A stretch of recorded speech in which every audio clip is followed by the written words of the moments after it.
नमस्कार भैया बहनों, आज की संस्कृति कक्षा में आप सभी का स्वागत है। आज हम एक नया पाठ प्रारंभ करने जा रहे हैं जिसका नाम है सुभाषितानी। सुभाषितानी शब्द का अर्थ होता है सु माने अच्छा और भाषित यानी कहा गया। भाषित का ही बहुवचन भाषितानी बनता है। जो अच्छा कहा गया है, जो हमारे ऋषि महर्षियों ने, जो हमारे महापुरुषों ने, जो हमारे संस्कृत के कवियों ने जो भी अच्छी बातें कही गई हैं उन्हें कहते हैं सुभाषित। तो इन श्लोकों में हमारे जीवन से संबंधित बहुत महत्वपूर्ण बातों पर चर्चा की गई है। तो आइए प्रारंभ करते हैं।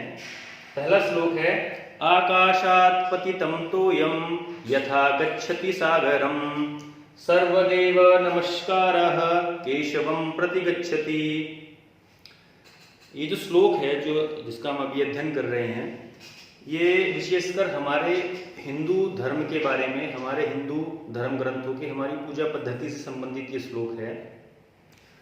आकाशात पतितम तोयम, आकाशात यानी आकाश से, पतितम गिरी हुई या गिरा हुआ, तोयम तोय जो है वो जल का पर्यायवाची होता है। तो आकाश से गिरा हुआ जल या आकाश से गिरी हुई जल की बूंदे यथा गच्छति सागरम, जिस प्रकार कहाँ जाती हैं, सागर में जाके मिल जाती हैं। जो भी ऊपर से आकाश से जो है बारिश के माध्यम से जो जल नीचे गिरता है वो नदी नालों से होते हुए अंत में कहाँ पहुंचता है, उसकी गति क्या है, समुद्र, वो सागर में जाके मिल जाता है। उसी प्रकार सर्वदेव नमस्कार केशवम प्रतिगच्छति, सभी देवताओं को किया गया नमस्कार केशवम प्रतिगच्छति, केशव यानी एक ईश्वर को ही पहुंचता है।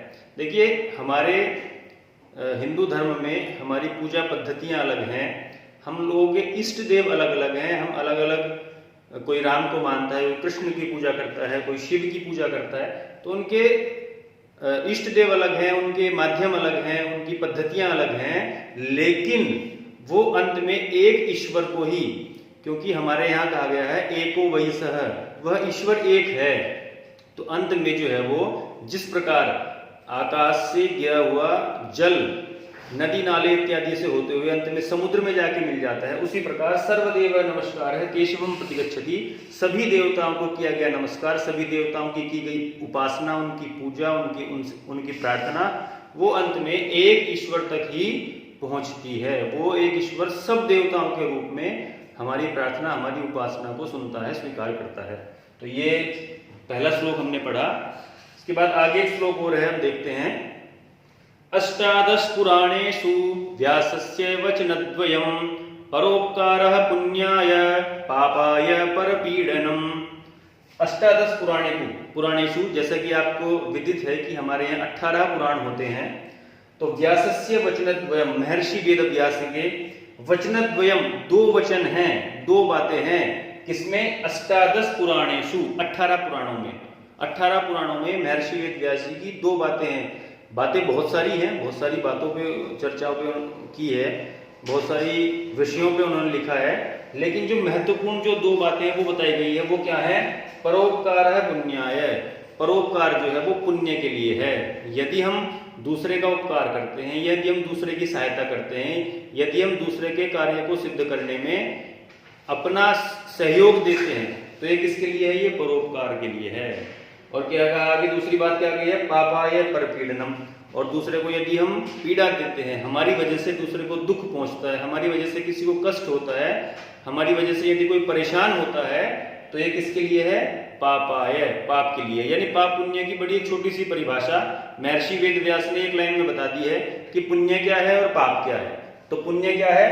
परोपकार करना, दूसरे का हित करना, दूसरे के काम में सहयोग करना, दूसरे की सहायता करना, ये परोपकार है। और किसी दूसरे को पीड़ा पहुंचाना, दुख पहुंचाना, कष्ट उसको पहुंचाना, उसको परेशान करना, ये क्या है? पाप है। तो प्यारे भैया बहनों, ये दो श्लोक आज हमने पढ़े हैं। इन श्लोकों को अपनी अभ्यास पुस्तिका में लिखकर आप याद करेंगे।